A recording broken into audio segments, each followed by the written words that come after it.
Murphy's Law doesn't mean that something bad will happen. What it means is that whatever can happen will happen, and that sounded just fine with us.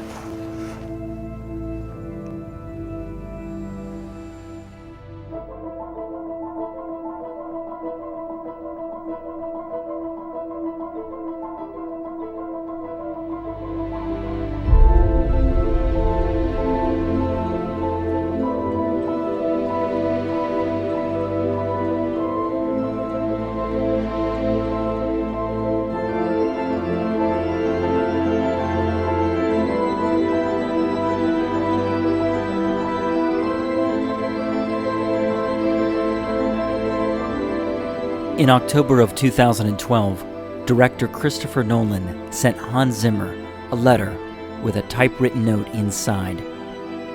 The letter detailed the heart of the story of Interstellar.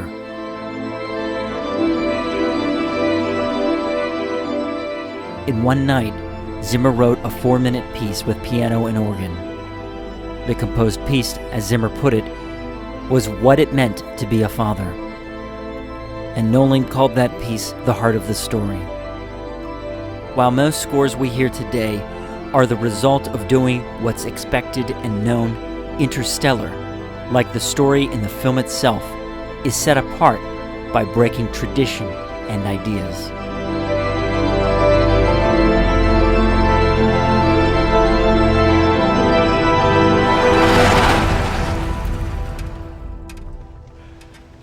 You told me to keep driving. Well, I guess that answers the old if I asked you to drive off a cliff scenario. Both the story and the music were crafted alongside each other.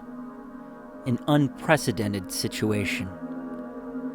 Interstellar stands as what happens when music and story are one and the same.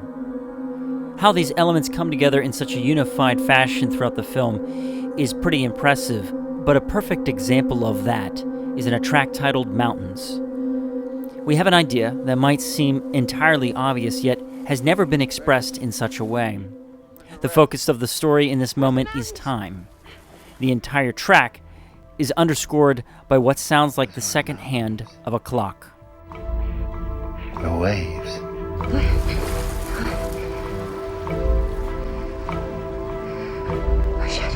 Oh shit. Take a listen and feel how this tension builds throughout the scene. We need the recorder.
The nights are 67 far colder hours.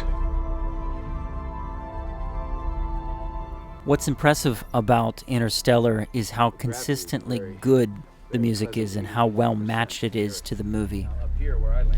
It's really hard to actually narrow down only a few scenes to go over here.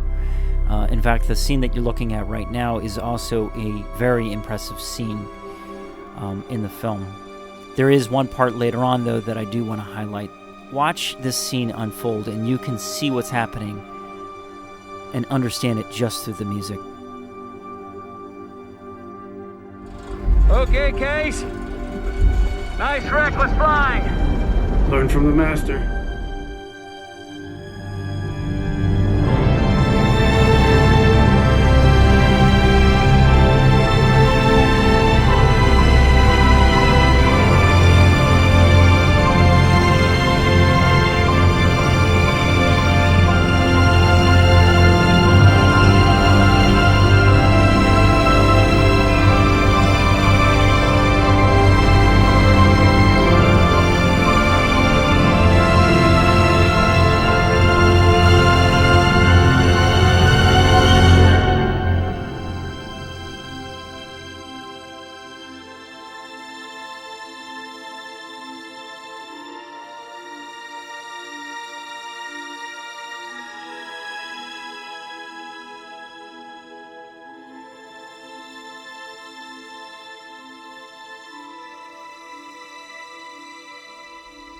It's all black. Tars, do you read me? It's all blackness. Tars, do you read me? Over.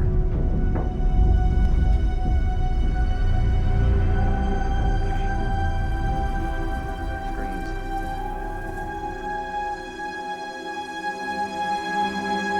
That scene has an almost operatic-like quality to it.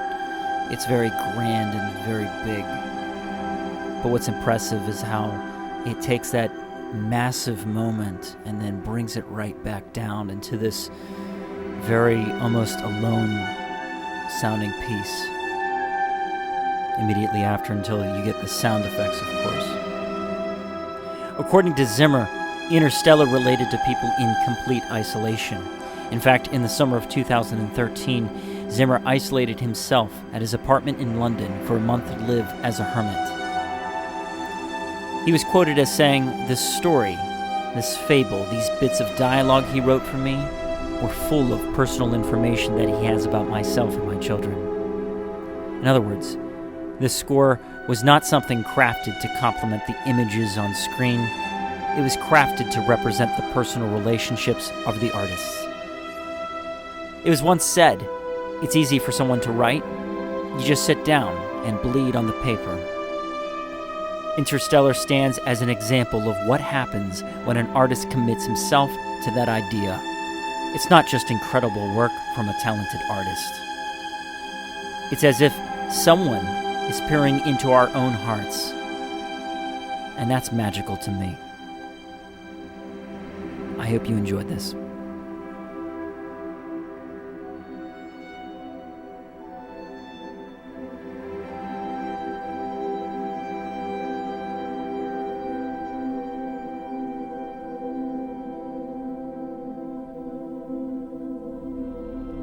Today's my birthday. And it's a special one because you told me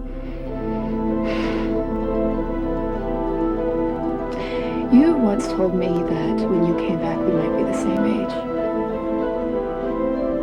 And today I'm the age you were when you left. So it'll be a real good time for you to come back.